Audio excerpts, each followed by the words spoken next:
de Seydou Ba salaamaaleykum wa rahmatullah mi juurima machallah oɗon batu sa vidéo oɗon ko nder Arabie Saoudite to o waɗano oɗo ko goto e anduɓe mabɓe ko ƴettunoɗo parole omo haala kono batu o noon wonno ordre des jours mum ko ƴewde ha joni kamɓe considération moɓe jogui e yimɓe woɓɓe ganduɗa gona Arabie Saoudite naaɓe ko nandi hen guila e duuɓi kewɗi ɗi ganduɗa programme noɓe ñaguiniranno peut être ɗum ɓe gawi e haqqillaji génération ji kewɗi joni noon ɗum addaniɓe yani probléme e wawde jogade considération moƴƴo fewde ha joni mana population ji goɗɗi ila arabe woɓɓe haye ɓe gona arabe ɓe joni noon ɓe darni oɗo centre beele eɓe mbawde hen étude ɓe mbawa ha joni mana ƴewde holko wonata hulul wonande ɗiɗo muskilaji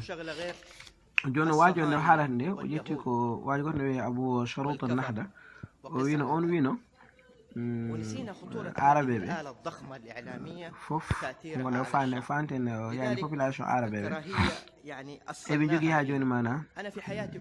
capacité mo ganduɗa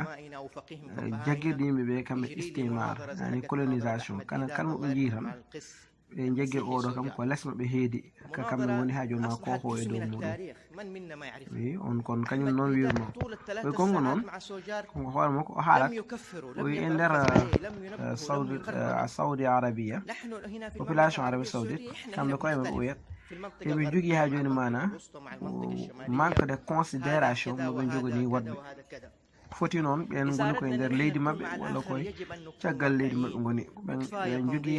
manque de considération mal considération mo ganduɗa eɓe jogani ɗum woɗɓe kamɓe Arabie Saoudite naaɓe o wi sa ƴeewi guila 30 ans guila 40 ans khutbaji jumaji mabɓe khutbaji mbaɗe o wi e nder Arabie Saoudite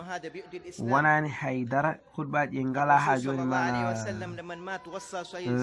ngala ha joni mana mawdu ngala temmo waɗata traité so wona ha joni mana yande yahudiyankoɓe e annasara yahudiyankoɓe annasara yani baladul kuffar baladul kuffar ɗum tan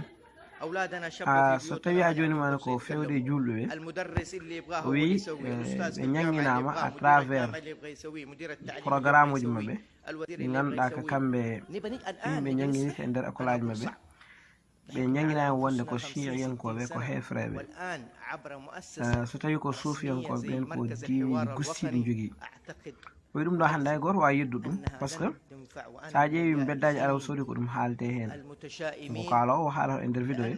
oyi sa ƴeewi ha joni e nder grand place uji ko ɗum woni ko haalte wadde o wi nguɗo gañamtomago ngo ganduɗa eɗen jogani ɗum heddiɓeɓe ko enen tigui gawi ɗum e meɗen à travers éducation meɗen yani programme uji men ɗi jangguinirten ko hen ndewɗen ndewnuɗen ha joni mana gañamtumagu e manque de considération mo ganduɗa eɗen jogani ɗum ha joni population ji keddiɗi ɗi o wi tigui rigui sa ƴeewi eɗen mbaɗi utilisé média men te média ji ɗi ngala ha joni mana objectif ɗi ngalan kadi ha joni mana temmoɗe mbaɗata traité so wona wiide yahudiyankoɓe hefreɓe tan toujours kamɓe hefreɓe tan ɗum tan mbiyeten kala mo jaguɗen ko kefere ko gossiɗo diine ɗum tan ha joni woni ko haalte majji te pourtant e mbaɗani prêté attention e danger mo ganduɗa média no jogui ɗum woyi kono en jijjinno ha joni mana danger mo média jogui e doole ɗe jogui pour wawde ha joni mana wadde filtré haqqillaji yimɓe e awde hen ko ganduɗa ko gueɗe ganduɗa ko gueɗe baɗɗe dangereux e wadde ko e tigui enen Arabie Saoudite naaɓe enen gawi e nder koye meɗen nguɗo gañamtuma ngo joguiɗen ne waɗa e manque de considération ɗe jogani ɗen ɓe sa ƴeewi o wi konko ko alaw ɗon en jiyani o wi konko o yiyani faqih walla ganno e nder Arabie Saoudite naaɓe mo ganduɗa ena jooɗo waɗa dialogue hono mo Ahmad Didan wadduno e prêtre goto ene wiya joni mana so jaar o wi pourtant oɗon ha joni dialogue kamɓe Arabie Saoudite naɓe en famɗi mo anda ɗum par ce que ko jalat ɓoyɗo mo ganduɗa eɓe gandi ɗum o Ahmad Didan joɗinoma e Sodiar fodde 3 heures de temps e on kañum ko nasaran annasara o wiyanmo ko kefeero o sayfitanimo o bonnitanimo mo yiwde makko konko foof e wasa andude oɗo wonani din kono o bonnitanimo pourtant o yewtidemo wi kono konko o yiyani hay goto tan faqih walla alim e nder Arabie Saoudite ne jogui hono oɗon attitude wi e nder Arabie Saoudite kamɓe koye mabɓe konko haala enen e nder Arabie Saoudite eɗen ɗurodiri fodde e manateɓoji wonɓe ha joni nokkuji ki goɗɗidiri wonɓe funnani wonɓe hennani wonɓe rewa wonɓe worɓe o eɗen ɗurodiri e nder koye men te goto men foof ne wiya ɓeeɗo ɗum ɗo ɓeeɗo goto fof no bonnita goɗɗo won goto fof no sayfita goɗɗo ɓe ɗum koye nder meɗen enen koye men joni noon so tawi jiɗɗen ha joni mana ko wurdude e heddiɓe alay saago woodi pewniten haqqillaji meɗen ɗi mbaɗen ha joni réactivité e haqqillaji men mbaɗen ɗi ha joni mana mise en jour ɗum kon haqqillaji ɗi ɓe keddi caggal ɗi mbaɗen ɗi réactivé kadi ɗi garta ɗi gurta aussi goppen ha joni mana yiyande nde jiireten woɓɓe ɓe leƴƴi goɗɗi ɗi wonde koɓe heefereɓe wonde koɓe ustiɓe eɗen walla eɗen jalkitaɓe jaggude dal kala mo wona Saoudite naɗo an ɓuuri ɗum alay saago gonmiji jaltinen ɗum koye men o wi konko hoore makko konko haalata o wi enen Arabie Saoudite na eɗen jangga Qur'an eɗen jangga sunna kono en kutorta ko ɗum o eɗen jangga Qur'an eɗen jangga sunna nasal kono en kutoraki ɗum o waɗi hen misal ko Nabi sallallahu alaihi wasallam ene wurduno e biyete Abdullah ibn Ubay ibn Salul ko cheikhul munafiqin omo andi ko nafiki te habaru ummarima ko asmane jeeɗiɗijo Allah haalnimo ɗum wonde oɗo ko nafiki kono en jiino wurdude makko o bonnitano mo o sayfittano mo ha joni mana o kono wurde makko e jaam o hayna sallallahu alaihi wasallam nde faye sankade nde haalni Huzayfatul Yamani fodde capanɗe nayi neɗɗo mo ganduɗa nane Madina foof ko nafigueɓe o haalnirimo ɗum objectif o ko pour ha on ɓe mbawa rentade ɓeɗon hayso tawi joni ɓe mbaywinani gueɗe mabɓe dow ɓe mbawa kam wattudemo haqqille ɓe ɓurƴitani fitine e nder Madina ayi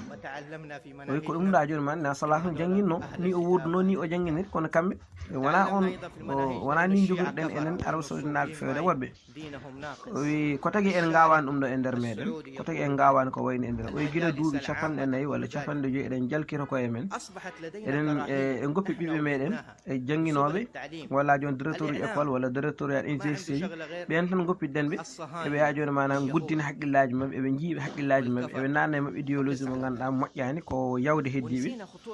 o wi joni noon e dokkata hay fursa goto pour haaldude e mabɓe mbaɗen ɓe conscientise kalden mabɓe wadde tigui rigui so tawi eɗen jiiɗi ha joni mana so tawi ko joni noon darnuɗen haala pour mbaɗen markage oɗo centre oɗo pour miijade holno pewnirten ha joni mana oɗo tardement mo joguiɗen o wi ganden en tardi so tawi ko joni miijen ɗum en tardi par ce que fodde duuɓi capanɗe nayyi fodde duuɓi capanɗe joyyi capanɗe jeegom ɗum ɗo woni ha joni ko jangguinoɗen en ɓiɓɓe men ha diɓolini e nder meɗen waɗi duuɓi lasolini hen mbiyen joni eɗen guitta ɗum o wi konko noon tigui rigui omo felliti mo jagui kay wonde ha joni mana oɗon markage ko baɗaw ha joni mana o yettata objectif makko ene ko baɗaw échec konko ɗum woni gumɗin ko tagui o gumɗin ɗum par ce que kala ko wiyete ha joni mana bonande koko lasolini e mabɓe ay ɗum ɗo siftinɗen ko hay khutba goto ceerno almama goto no haalano wiye janggo kala mo wona Arabie Saoudite na oto arɗo julde aljuma garowo deke o yiiɗi wadde jazbu intiba o wiɓe enen Arabie Saoudite naɓe enen jeewi kala mo wona Arabie Saoudite na cikketen enen ɓuuri ɗum te wona noon c'est ça ɗum ɗo ko ɗum woni e résumé ko haalanno e nder intervention makko oɗo konko Arabie Saoudite naɓe oɗo hoore wadde seydi ba assalamu aleykum wa rahmatullah mi juurima machallah oɗon batu sa ƴeewi e vidéo oɗon ko nder Arabie Saoudite to o waɗano oɗo ko goto e anduɓe mabɓe ko ƴettunoɗo parole omo haala kono batu o noon wonno ordre des jours mum ko ƴewde ha joni kamɓe considération moɓe jogui e yimɓe woɓɓe ganduɗa gona Arabie Saoudite naɓe ko nandi hen e guila e duuɓi kewɗi ɗi ganduɗa programme noɓe jangguiniranno peut être ɗum ɓe gawi e haqqillaji génération ji kewɗi joni noon ɗum addaniɓe yani probléme e wawde